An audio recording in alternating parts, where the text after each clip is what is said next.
आज Poonam love marriage करके अपने पापा के पास आई और अपने पापा से कहने लगी, पापा मैंने अपने पसंद के लड़के से शादी कर ली है। उसके पापा बहुत गुस्से में थे, पर वह बहुत सुलझे हुए शख्स थे। उन्होंने बस अपनी बेटी से इतना ही कहा, मेरे घर से निकल जाओ।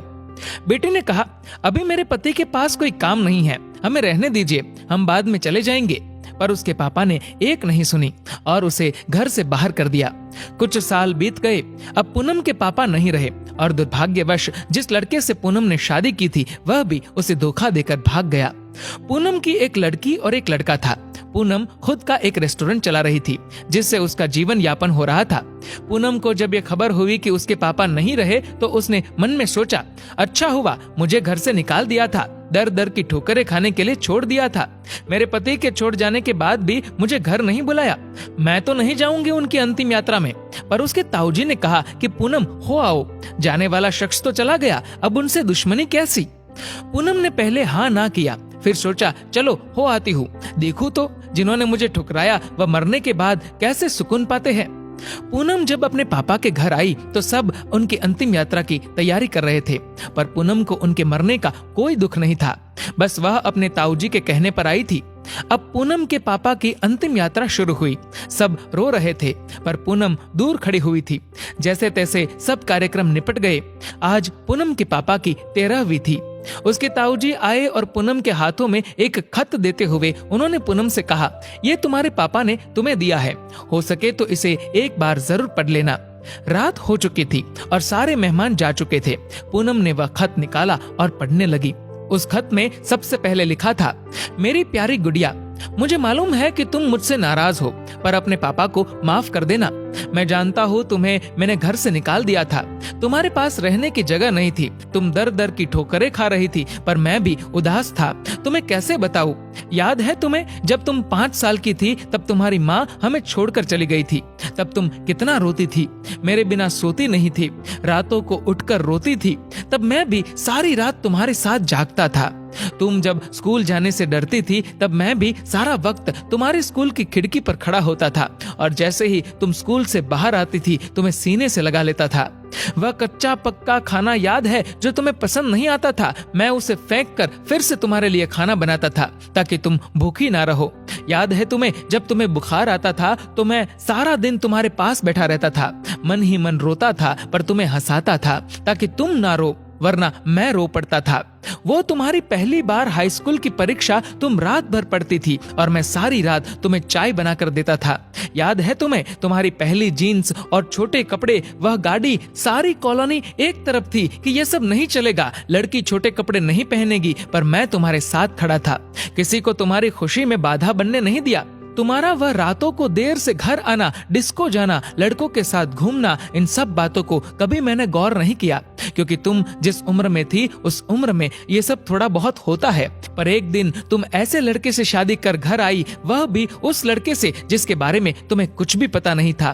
तुम्हारा पापा हूँ, मैंने उस लड़के के बारे में सब पता किया। उसने न जाने वासना और पैसों के लिए कितनी लड़कियों को धोखा दिया था, पर तुम तो उस वक्त प्रेम में अंधी थी। तुमने मुझसे नहीं पूछा और सीधी शादी करके आ गई।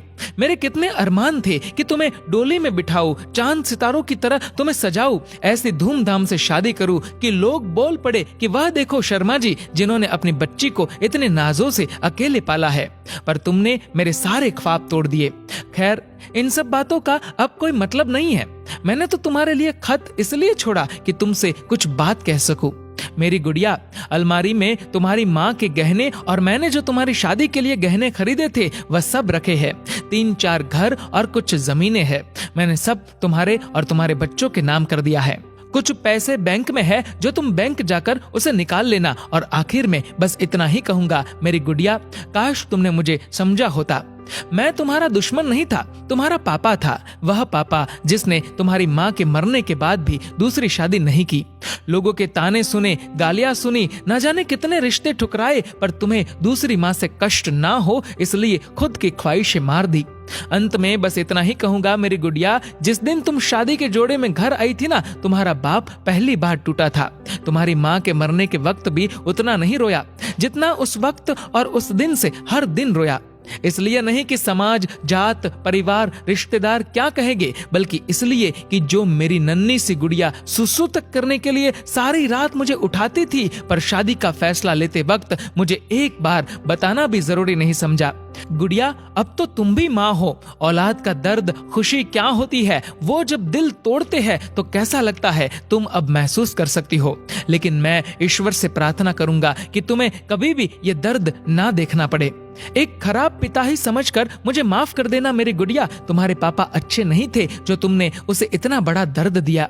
खत यहीं समाप्त करता हूँ, हो सके तो मुझे माफ कर देना। और खत के साथ एक ड्राइंग लगी हुई थी जो खुद कभी पूनम ने बचपन में बनाई थी, और उसमें लिखा था, आई लव यू मेरे पापा। इतने में उसके ताऊजी आ गए। पूनम ने उन्हें रोते रोते सब बताया, पर एक बात उसके ताऊजी ने बताई।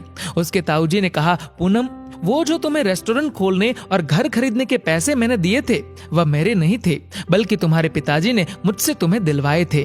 क्योंकि औलाद चाहे कितनी भी बुरी क्यों ना हो, माँ बाप कभी बुरे नहीं होते। औलाद चाहे माँ बाप को छोड़ दे, माँ बाप मरने के बाद भी बच्चों को दुआ देते हैं। दोस्तों, पूनम के पापा को सुकून मिलेगा या नहीं मुझे नहीं पता, पर उस खत को पढ़ने के बाद शायद सारी जिंदगी पूनम को सुकून नहीं मिलेगा। आखिर में बस इतना ही कहूंगा कि लव मैरिज करना कोई गलत बात नहीं है, पर यदि इसमें आप अपने माताजी, पिताजी को शामिल कर ले तो अच्छा रहेगा। क्योंकि पत्थर से पानी निकल जाता है, वह तो माँ बाप है ना, कब तक नहीं मानेंगे। हर पिता की एक इच्छा होती है अपनी बेटी को अपने हाथों से डोली में विदा करने की। हो सके तो उसे एक सपना मत रहने दीजिए और सदैव अपने माता पिता का आदर करे। दोस्तों, इस वीडियो को लेकर आपकी क्या राय है नीचे कमेंट करके जरूर बताएगा। और अगर आपको ये वीडियो अच्छा लगा हो तो इस वीडियो को लाइक करेगा, शेयर करेगा ज्यादा से ज्यादा लोगों तक। और ऐसी ही और भी इंस्पिरेशनल वीडियोस के लिए सब्सक्राइब करें हमारे यूट्यूब चैनल को और फेसबुक पर फॉलो करें हमारे पेज को। धन्यवाद।